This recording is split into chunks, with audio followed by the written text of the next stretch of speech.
having George push against that to compress it back on itself. And now we've got a contacted foot.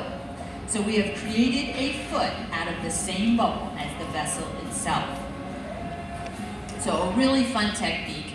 And if we were to pour water in this final vessel, it wouldn't go down to the edges of that circled foot. It would stay in the middle because we squished the glass right up against itself. So it's essentially a solid on the bottom. But now that we've got that beautiful folded foot, we need to reshape the top half of the form. And currently it is stuck to a 4-foot pole. So we need to remove it from that original iron, trade it over onto a secondary iron called a punty. This punting process is very common in the glass world, but not common for machine-made glass. And yes, most glass in your daily life has been done by machines these days. We don't have glass blowers making light bulbs anymore, although light bulbs were made here in Corning by hand originally. Really? So here we've got our folded foot.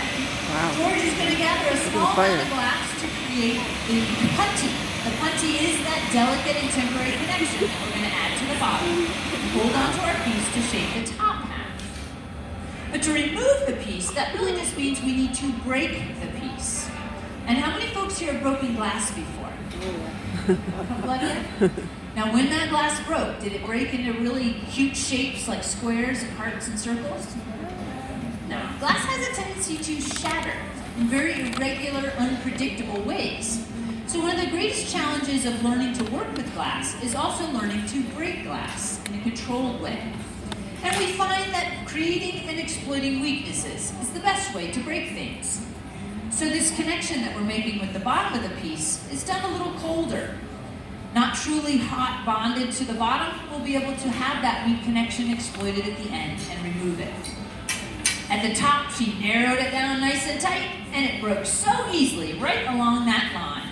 Let's give the team a little round